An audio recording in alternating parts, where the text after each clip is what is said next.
You're listening to LeaderCast, episode 56. Welcome to LeaderCast, Transforming Missions podcast with Tim Bias and Sarah Thomas, providing you with insights and resources you need to lead a movement of Jesus followers. Let's get ready to rumble. I think we might already be rumbling. Oh, goodness. Welcome to episode 56. Last week in episode 55, part 1 of Let's Get Ready to Rumble, we explored some of the emotions that can bring us to a place of fear and self-protection. We explored why it's important to become more aware of the emotions and what we can do as leaders when we find ourselves in a place of fear and self-protection. And then we gave you a tool to help you begin rumbling with vulnerability. You can find that episode at transformingmission.org/055.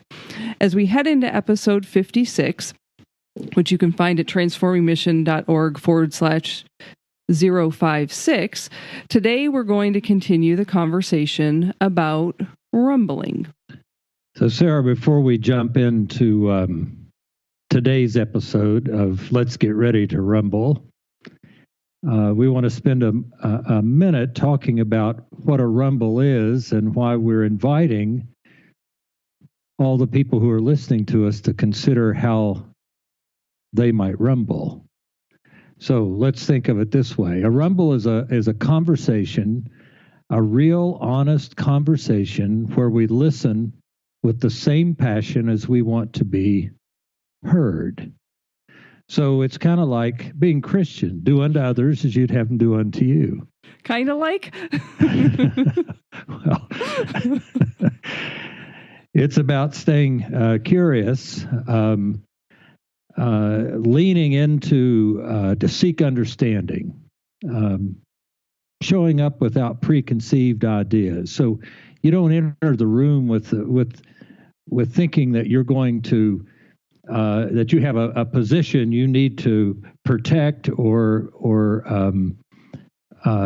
set forth, but you're going to listen for a way and very closely of how you might learn and share in moving forward. A rumble says, "I care about what you have to say. I trust us to come together and have a real, honest, faithful conversation about things that matter."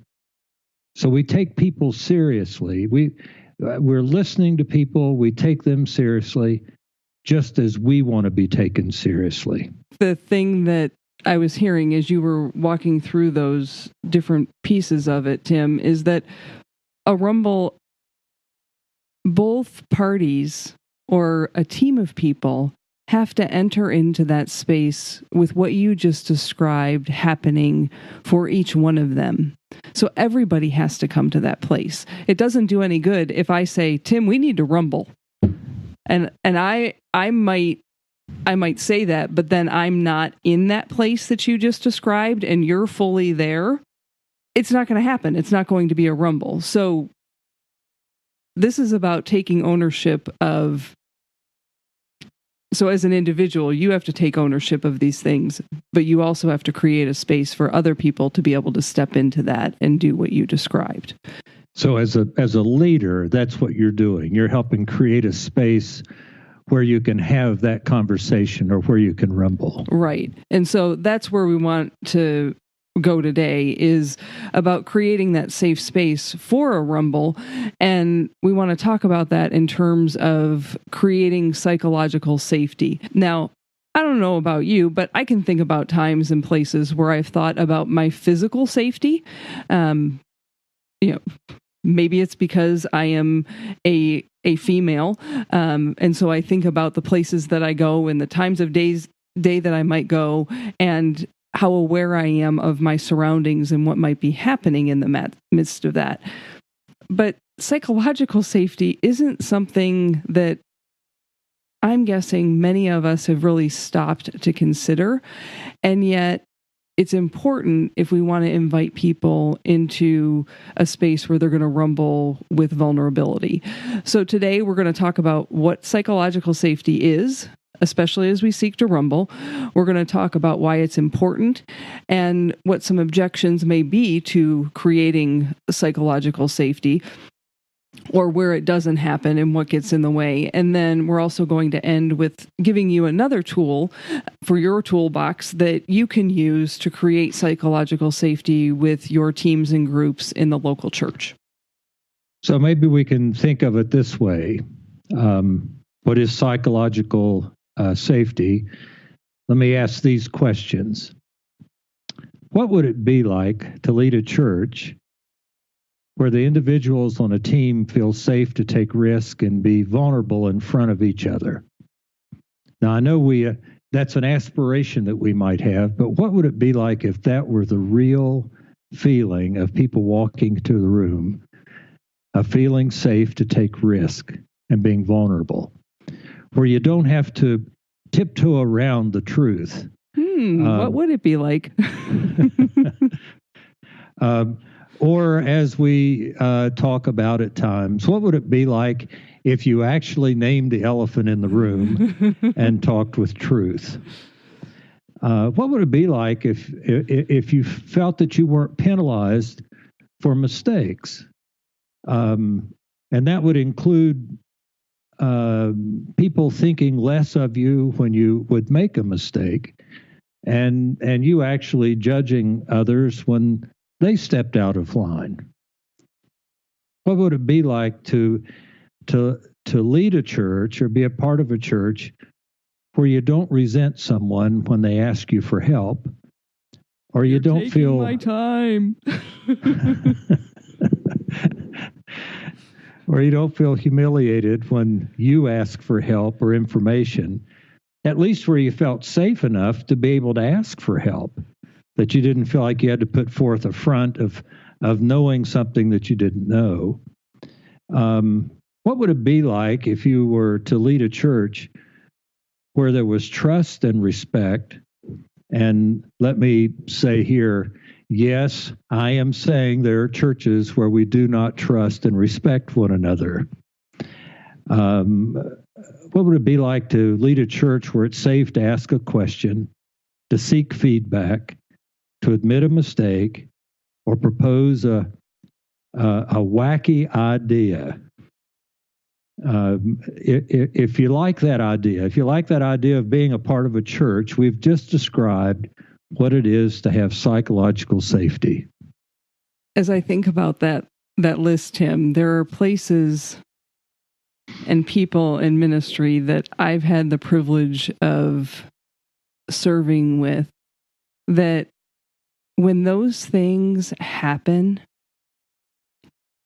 the beauty that is created and the environment that's created and the possibilities that emerge to create a space for people to meet God always end up being something that at the end of the day, when it's all said and done, we look at one another and we go, that was really cool. How did that happen? Because everybody brought a piece of themselves, and there may have been that wacky idea, but somebody said it anyway, and then they built on what was said and took it to a new place, and it morphed and meshed and moved to actually get to the place and the goal that we were trying to work on. In the places where people have said, you know what, I love what you guys are talking about, but I have absolutely no idea what I can contribute or really how to make any of this happen. That there was the honest expression of, don't have a clue what I'm going to contribute to this, but let's keep going. And then we would always figure out where that person needed to be in the midst of that. And sometimes they were the ones who ended up directing everything that was happening. They weren't actually doing the things that were going to happen. They were the ones behind the scenes orchestrating it all. At a very, I almost said at a very basic level, but there's nothing basic about it. as we began putting together these podcasts, it's part of what you and I do as we brainstorm about what's this episode going to be about and how can we articulate to people what we're trying to get across. One of us brings an idea. One of us, usually me, says something wacky. What if we go here? What if we did this? And it morphs and meshes, and well, I can only speak for myself. I never find myself saying, why am I the one editing these podcasts? Tim, are you ever going to edit one of these? No, that's my part in what this is, in doing this. And so I say all of those things to say psychological safety is really important in places that we want to innovate, where there's creativity that's needed, where growth is going to happen, and for people's overall well-being.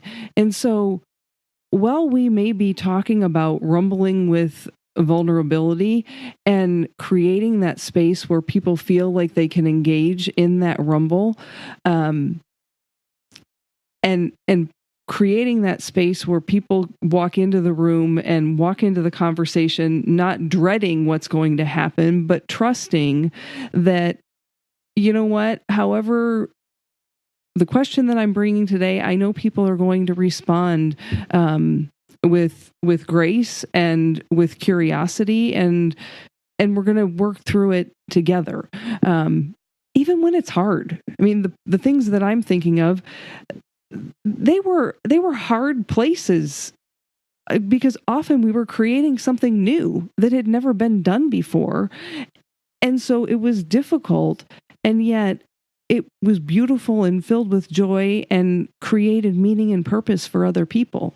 And isn't that where we want to be?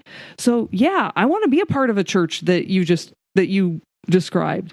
Over my years of ministry, didn't describe it as psychological safety, but I would often offer the opportunity for people to think about being a part of a process or a team where when it was over, they wanted to get back to it again. Yeah.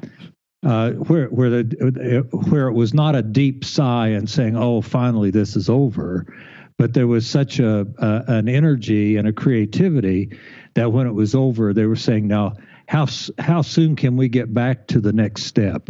Right. And how often, Tim, in those places, they weren't places that everybody was shaking their head and agreeing with one another all of the time. It wasn't all cozy and lovey-dovey and people were always all on the same page. There was often, the places that I'm thinking about, there was often significant pushback in terms of doing something or moving a new idea forward. And even in the midst of that, even in the midst of the pressure, even in the midst of the uncertainty, there was still I don't know how else to describe it other than a graciousness in the best sense of the word of really seeking to understand what people were bringing to the table and trusting they weren't just talking to hear themselves talk. They weren't just throwing something out because they thought that they needed to bring something to the table. They were offering something and wanting it to go somewhere. And so everybody engaged, even if they didn't agree. I think I'm correct. You and I were both serving at the same church where we were doing some work about looking at the future. And this was not the kind of church where you felt safe, but we created the kind of environment where we had several meetings where everyone was not only encouraged but challenged to offer. And I think I remember one meeting where we were all surprised that we came to a conclusion of something that none of us really thought that was going to be. But when it happened, we felt something. I'm going to say it was the Holy Spirit, but we felt something that was kind of overwhelming for all of us because there were those of us who then were speechless, And there were others of us in the room who felt like, man, we have accomplished something and we had no idea this is where it was going to be. Right. And everybody had a part of it, is what I wanted to say. And as I think about those meetings, what you described, I want people to hear what you just said, because it was a journey that we took people on.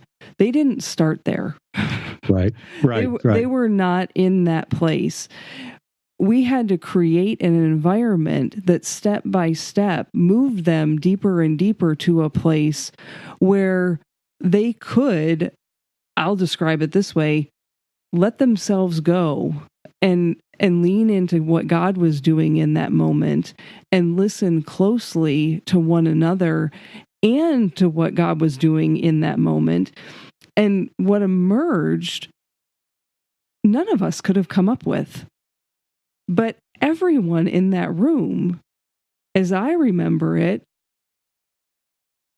when we got to the end, everybody was shaking their head saying, yeah, this is exactly it. And it came out of the mouth of the least likely person in the room. Right. Right. And people embraced it, not because it came from the least likely or the most likely person, but because he said what needed to be said and where we needed to be. And that couldn't have happened if the environment wasn't created for people to speak up and for everyone's voice to have a place and to feel safe doing that. Because I would describe what he said in that environment, I would have characterized it as kind of wacky. It wasn't wacky, but in that environment, it was kind of wacky. So part of where we're going today, and as we've already started, this isn't theory. We've experienced this. We've been able to create the space for those kind of conversations in places that we felt like that. I don't know that I started thinking of it this way, but in the midst of it, just saying, how in the world are we going to get to the next step? But we were able to create a place where people were able to offer what they had to offer, and we came out where we did. Yep. So what we're talking about is something that we have experienced, and offer it in a way in which we can step into the future unafraid and really help our churches become those disciple-making centers that we continue to talk about. I'm glad you brought that one up. The one that came to my mind as I was thinking about this was when we were getting ready to take over a church downtown. And I remember meeting with a group of people who had said that they wanted to be a part of that. And we were dreaming the dream of what could this look like? What could we do? And out of nowhere, I think I said it, I may not have said it. The idea came up. What if we had Easter sunrise worship in the park downtown? It was a crazy idea. The park wasn't even open when it was being said, and yet it sat. And considering what the park had been, right? The park because people had not seen what the park had become. So remembering what the park had been, it was even a wackier idea. It was not a physically safe place. It was a place of drugs and crime, and it was a place to be avoided, not a place to host a worship service. And yet I remember in that moment, we all kind of paused and looked at one another. And the silence just kind of hung in the air. And then it was, what if we did? What if we did have worship in the park? Now, it was really wacky because there had been a long-standing tradition that sunrise service happened someplace else. So we were messing with tradition. If we wouldn't have embraced that moment, the people that would have not experienced Easter morning worship in a place that had really come to symbolize death. That environment, to be able to do that, had to be created so that people could offer what happened. And then when we began planning, because it did happen, this happened in even greater ways of, what food trucks are we going to have down there, and who's going to call the TV stations? And I'm going, whoa, how's this getting so out of hand? All I want to do is have worship, and you all are taking this places that I never thought could go. But that's what happens when there's psychological safety. With the very same people that we're talking about, there were times in which, because we did take the risk and people did feel like they had some safety, there were some times where there was some great resistance. And there were two times particularly that I remember. One is that the church owned property, the church itself owned property around the church building, and they wanted to build a parking lot. And there were people in the community who stood against the church doing that. So there were zoning meetings and there were community meetings, and that created an anxiety within the body of the congregation and the leaders of the church. And when there was not a place of safety, there was always hurt feelings, and there were people who got angry, and there were even some shouting matches. But when we were able to create the space, and I remember that happened later on in a time in which I was there, we were able to have conversation about whether what we really needed to do was to go against the community or to find another way to use the property in a way that would be a part of ministry.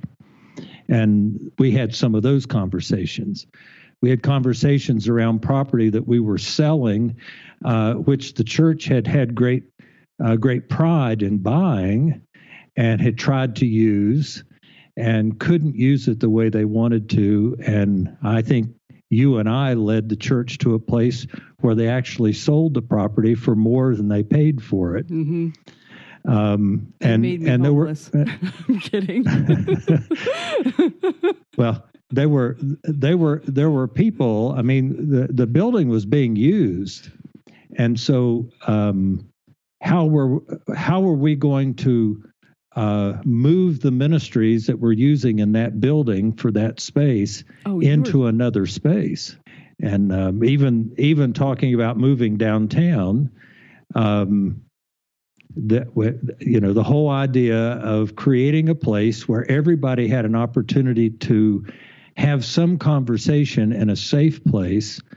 In the church's meetings around church conferences and charge conferences, it was not something that was pushed through. And in fact, I think when we voted on any of those, it was an overwhelming vote after everyone had had an opportunity to have conversation.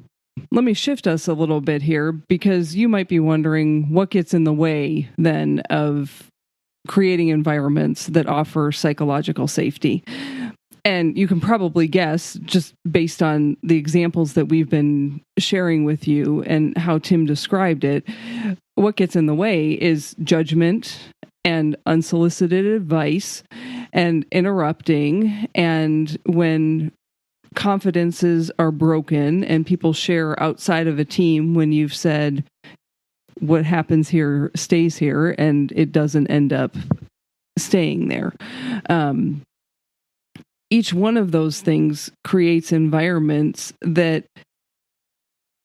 because people don't feel safe, they don't share their passions, their interests, their ideas, those wacky ideas that could take you to someplace new and help people to encounter Jesus in a new way.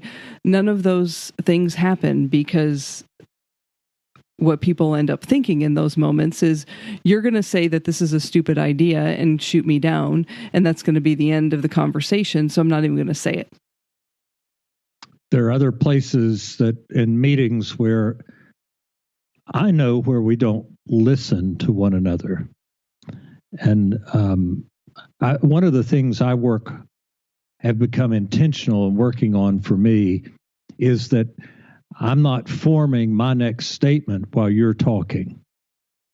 You mean you actually listen when people talk? You're not creating a rebuttal when you're having a conversation? To do what you just said creates the anxiety in the room. Right. And so that's why we don't always feel safe, is because somebody's going to shoot down what I've just said, even though I'm saying it because maybe I learned by talking out loud and processing, while somebody else processes it in a different way, and we don't allow each other the opportunity and the respect to say what we need to say, and then find out where the common areas are. So maybe this will help folks who are listening. You said you don't try to form your response as people are talking so that you can listen to what is actually being said. And how I have approached that is, as I'm having a conversation with someone, if I find myself saying, making a statement back instead of engaging in the conversation, and I became aware of this during my coach training. Because as a coach, I have to listen to what is being said so that I can ask a question that's going to help get a leader to their next place. And so simple things like, can you say more? And then you listen to what that more is. Or, I'm not sure I understand what you meant by. Can you unpack that a little bit more? Simple phrases and simple questions that help people continue to go deeper and to expand on what they have said can often create a space that invites people into that rumble. And you haven't even said, we're going to rumble. You have just invited them into a conversation by the questions that you're asking. And it takes them to a new place. And it started with what you said, Tim. It started with listening. Because you can't ask those questions if you haven't been listening to what someone is saying. As we get to the end of this episode, we want to give you 2 practices, 2 tools that you can use to create psychological safety in the groups and with the leaders that you work with. Now, Tim, I know you do one of these really well. And from the first day that I ever met you, I remember you doing this. So why don't you tell us what the first one is? Well, one of the ways that I've always thought that I could create a place of safety was that even after conversation with whatever idea it was, I could ask the question, what do you need from me to get that done? Or how can I help you do what we're talking about? That didn't always mean that we would get it accomplished, but it gave us the opportunity to think about what was needed and how I could be a team player with the person. So I think when we've had this conversation before about stepping into new things. And how often when you have asked the question and how I've asked it is, what does support from me look like? What do you need from me? What does support from me look like? How often when you have asked those questions of people, have they said, oh, nothing, you just did it? It's the idea of giving permission and not standing in the way. So you've created a space where people can have an idea, and then you say, Now, let's go get it done.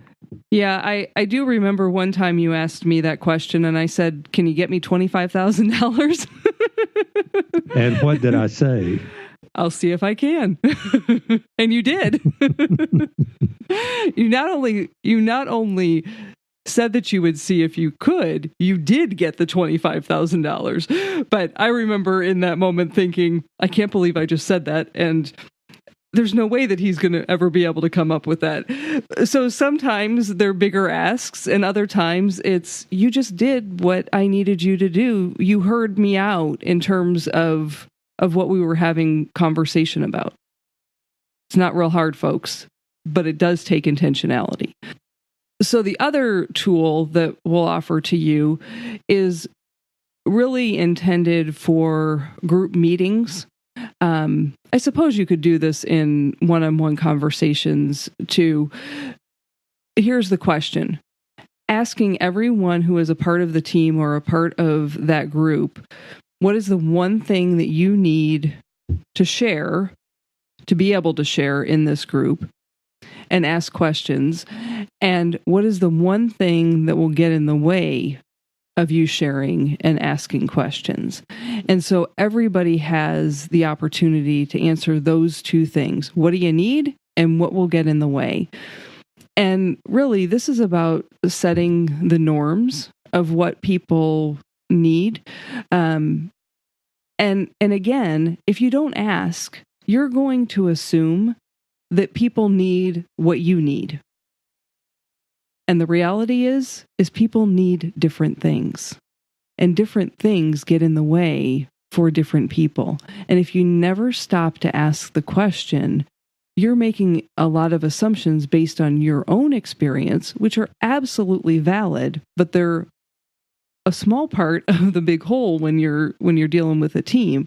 And if you ask the question, you're going to get some feedback about how you can create that psychological safety with your team and what you're going to need to do as a leader to keep folks centered on that. Now, you may be saying, who's got time for that?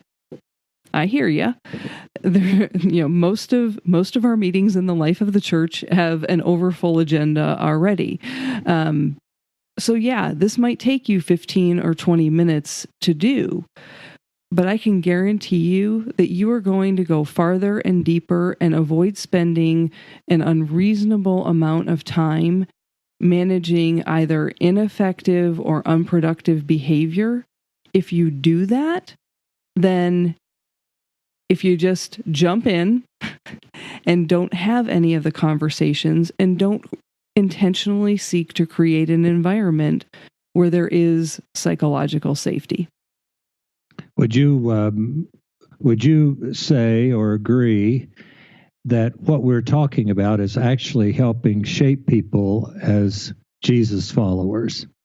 That we're actually becoming disciples, even in our business meetings in the church? That this is one way to do this? I'm only hesitating because my answer is going to sound like I'm being a smart aleck, and I'm not. We wouldn't be talking about it if that wasn't the point. So you and I know that. So all of you who are listening to us, we're talking about making disciples of Jesus Christ, making Jesus followers, so that your church can become the transforming agent in the community. And if we're not doing that on the inside, how can we even be related to people and working on the outside? And this is part of why we're talking about it. Right, because when I think about the question that I threw out there, what's the one thing that you need to share and ask questions in this group? I need you to see me as a child of God. I need you to see me as one of God's beloved.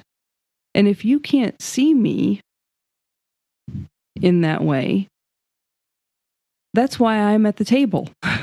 That's what we're talking about. What's going to get in the way is if instead of exhibiting the fruit of the Spirit, you're being judgmental, You're jumping to conclusions. You're not asking questions. You're not engaging.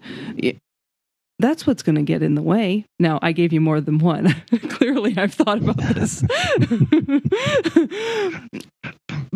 But so it's also a practice, as you've named, Tim. It's a practice of saying, here's who I am in Christ. And for me to continue growing in that way, this is what I need from you. I need you to be who God created you to be so that I can continue growing into who God has created me to be. Those are safe, beautiful places where God does amazing transformational work that none of us can plan and predict. So if we don't even open up the conversation, how is it ever going to happen? But we continue this conversation next week about our rumbling, or are you ready to rumble? Yes. So next week on LeaderCast, episode 57, it will be Let's Get Ready to Rumble. You want to say that again, Tim? Let's get ready to rumble. It'll be part 3, and we'll explore the big idea of holding space for dreaming and reality checking and the danger of binary thinking. And we're going to give you 2 more practices or tools to rumble with vulnerability. So as a reminder, you can find show notes for this episode at transformingmission.org/056. You'll also find a link that you can download a PDF about how your top 5 Clifton strengths may help you rumble with vulnerability. As we get ready to wrap up, Tim, is there anything else that you want to add? All I'd say, Sarah, is I appreciate you creating the space for me to say what I needed to say today, and that I've not felt like I've been judged, and that when I've given my opinion, it's been received well, and we have moved to the very next part of who we are and what we're about in providing not only this podcast, but the resources that help us become who God would have us be, so the church can be what God created the church to be. To wrap us up, let me remind you again that psychological safety is the differentiator on teams and in groups who are leading well. It sets groups apart and sets you up for success. It sets you up to be faithful and to continue growing into who God created you to be. So consider a group or a team you'll be meeting with in the near future. What's the one thing that you need to share, to ask questions? And what's one thing that will get in the way of you sharing and asking questions? Or maybe the question is, what does support look like from me? When you've answered those questions, then go lead a movement of Jesus followers. Bye for now.